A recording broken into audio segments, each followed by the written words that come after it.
Just waiting a few minutes, guys, for people to hop on.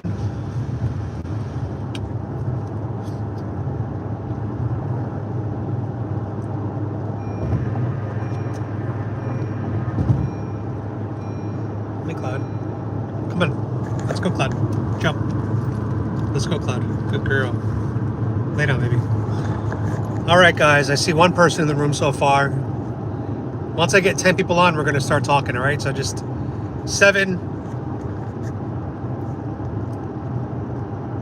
So I just did a video today in Orlando, so that'll be ready for you guys tomorrow. Unfortunately, my camera broke today, my nice camera, so I had to film everything off the iPhone today. I'm gonna get my cameras fixed, but it might take like 2 weeks, so I'm gonna be limited for the next 2 weeks on the iPhone. All right, guys, so now that there's 15 of you, I want to talk a little bit about the tunnels in New York. So, as you guys all know, I'm from New York City. I grew up there since I was like 2 weeks old. So I'm a native New Yorker. Now, almost native. Now, for those of you who remember, about 10 years ago, we had a hurricane in New York called Hurricane Sandy. It was the biggest hurricane that I experienced in my life in New York. And basically we had torrential rain, and it actually flooded our entire subway system. So me and my friends, at the time I was like, I don't know, 25. We were all big drinkers. We just loved getting drunk and behaving stupidly. It's what all young kids do. So we're watching the news, and they said that they're going to turn off the electricity on the train station, on the train tracks. They're going to turn off all the current because they said it'd be too dangerous to have the electricity on. So when me and my friends heard that report, we thought it'd be a good idea.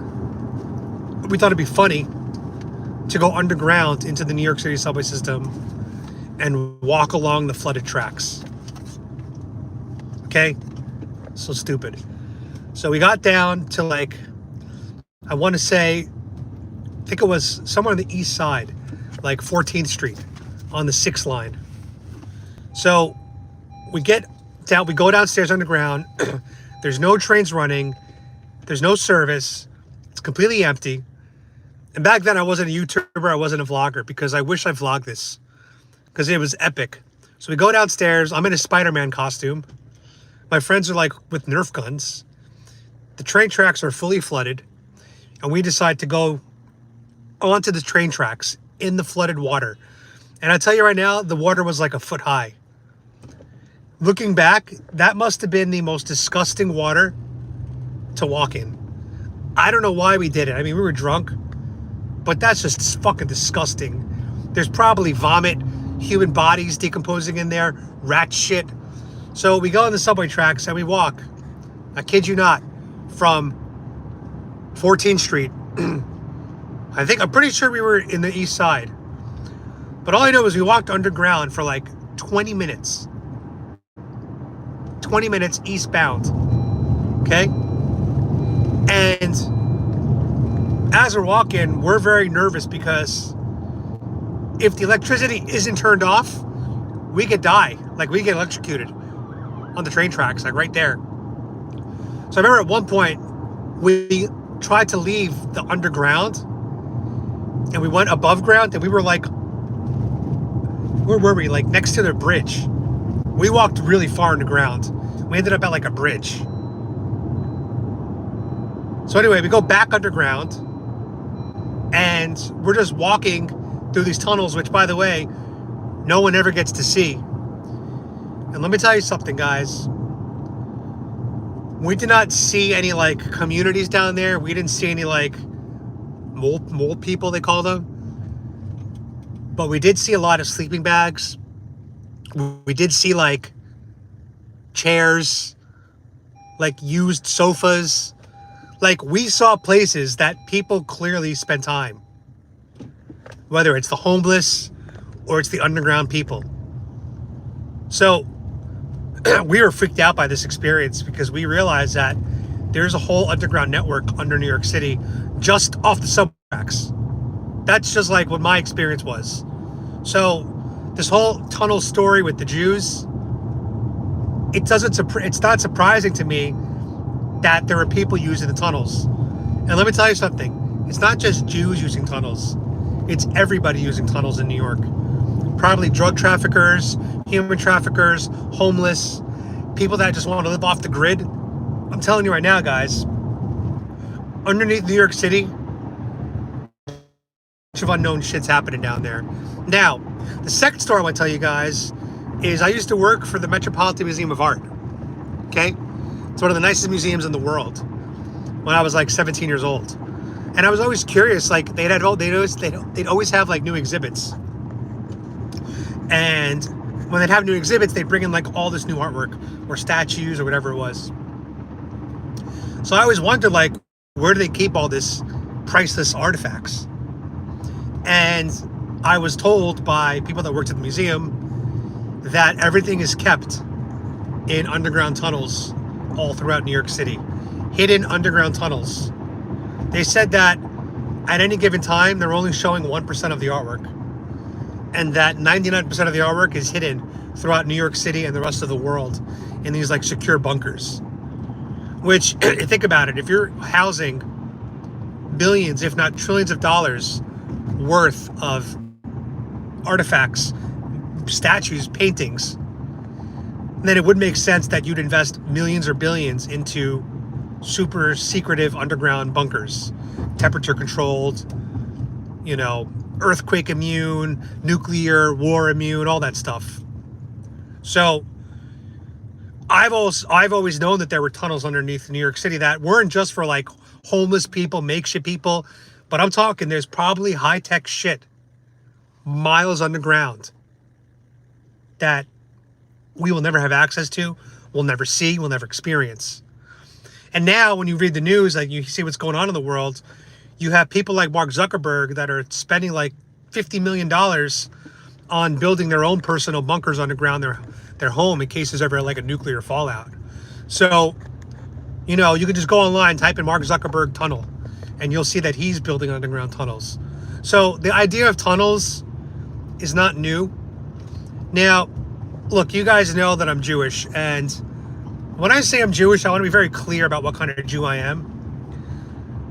My dad is Christian. He goes to church every Sunday. My mom was Jewish, but also celebrated Christmas. And we were never Jewish, like where we had to, it wasn't the most important thing in our lives. It was actually not really that important at all to us. My mom married a Christian guy. That's how unimportant it was to us. We didn't take the religious aspect very seriously. My mom just said she wanted us to be raised Jewish because she wanted to give us some type of structure and some type of culture and a community. She also wanted to give us something to look forward to, like the bat mitzvah. So there were a lot of like small reasons why we were raised Jewish, but we never did it for like the religious part. That wasn't like important to us. So when I tell people I'm Jewish today, I don't practice. I don't go to synagogue. I don't read the Torah. I'm not involved in the religion at all. But the reason why I say I'm Jewish is because that implies, first of all, I was bar mitzvahed, but it also implies a different type of upbringing. If I were to say like I'm Mexican, then people would assume that I had a traditional Mexican upbringing. That, you know, and that's neither good nor bad. It is what it is. So when I tell people I'm a Mexican Jew, which I am, it creates a new context where it's like, oh, there's something different about him. Oh, that explains why his English is actually pretty good. Oh, he has no accent. Oh, he must have gone to college. There are a lot of negative and positive things that are associated with being Jewish. Now, I will say this. I've never experienced or seen more racism and anti-Semitism than I have this year. And I've seen it from people that I have a lot of respect for, which really sucks. You know, and then I try to call some of them out, and they tell me that really they're talking about the elite Jews, not the everyday Jews. Because I'm not an elite Jew. I'm just a regular American guy that's Jewish. And trust me, guys, I'm not part of any cabal. I'm not rich. I'm not elite.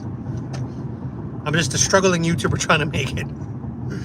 So, and look, I grew up with mostly Jews, like in my community, Jews and Asians. So, to me, it's like this whole these stereotypes and these conspiracy theories going around. I don't really put much stock into it. I do think that people look out for people of the same tribe. So what happens is when you have a group of people like Jewish people who were persecuted, killed in the Holocaust, they quickly discovered that things like education and hard work can get you to succeed very quickly. It's like the shortcut. So Jewish people said, we're going to make a huge comeback by going to school, educating, all that stuff. And that's what they did. And then once these people got in positions of power 50, 60, 70 years ago, they tend to hire other people that have Jewish sounding last names, are Jewish, look Jewish, whatever.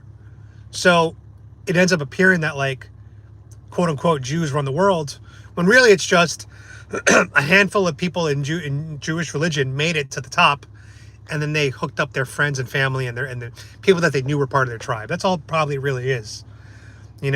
Some guy on Twitter said that Jews make up 0.2% of the world population, but make up 10% of the billionaires. 10%. That's not majority. That's the vast minority.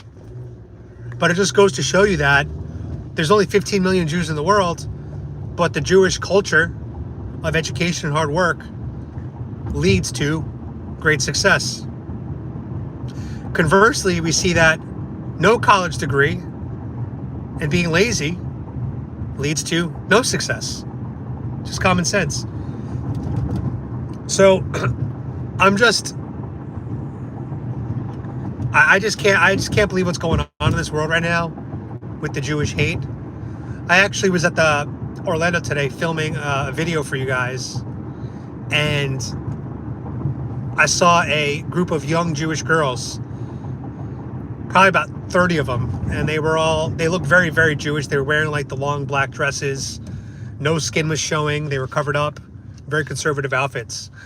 And I said to them, hey ladies, you guys all Jewish? They said, yeah. I said, what are you doing here? They said they're part of a Jewish school. I think they were all like maybe 19 years old, around that age.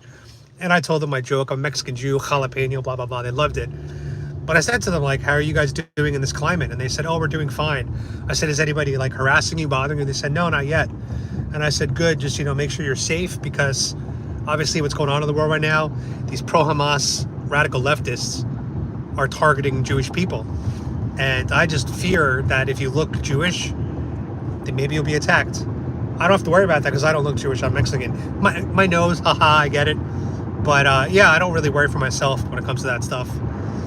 But anyway, it's just really sad to see what's going on in the world. And I just wanted to talk about the tunnels.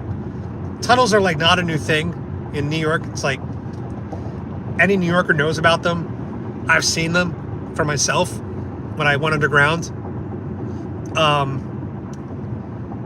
But I will say that just like in any religion, there are weirdos, right? There are Catholic weirdos, there are Jewish weirdos, there are Islamic weirdos. And I will say that the extremely Orthodox Jews, a lot of them are a little strange, I'm not going to lie. Like, I'm a Jewish guy saying that. Because they are the extremists of the Jewish religion. They're the guys that have the payas, the sideburns. They're the guys that have sex through holes in the sheet because you can't like see your wife or something. You have to put a hole in the sheet. They're the kind of guys that don't eat bacon cheeseburgers because you can't have pork. You also can't combine dairy and meat in the same meal. So that's the kind of guys that they are. They can't eat shellfish, so they don't have lobster. So the thing is, there were some weird things in those videos, I'm not gonna lie. Like, there was apparently like a baby chair in the video underground, and there was like a blood-soaked mattress, which is just gross. But let me tell you something. I don't know, for you guys watching, this might be a little inappropriate, so if you're a child, close your ears. But if any of you have ever had sex with a woman in the middle of her period, we've all been there. Sometimes it gets a little messy. Sometimes you end up having a little bit of a crime scene. So all I'm saying is, it could have been that maybe that mattress was used sometime for like period sex. Maybe that's the answer. And they didn't, have a towel to put down or anything. And they were underground in their little bunker. And they just got really horny one day. I don't know. All I'm saying is, it is weird.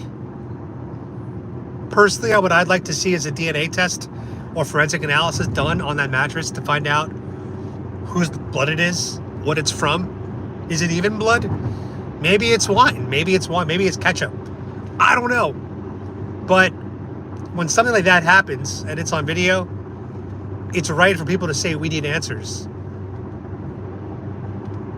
We need answers. That's all I'm going to say. But I don't like people spinning it as this is Jewish people. No, it's not. There are bad people in every religion, every group, every ethnicity. Everyone has bad people, and they have good people. So that just might have been a group of bad Jews. I don't know, because we don't know what the mattress was. We don't know what the baby chair was. I have no idea. So that's my view on that. I do want to say that I want to give a shout out to one of my friends on YouTube. You guys all probably know him, Shaney Rich. YouTube deleted his channel yesterday.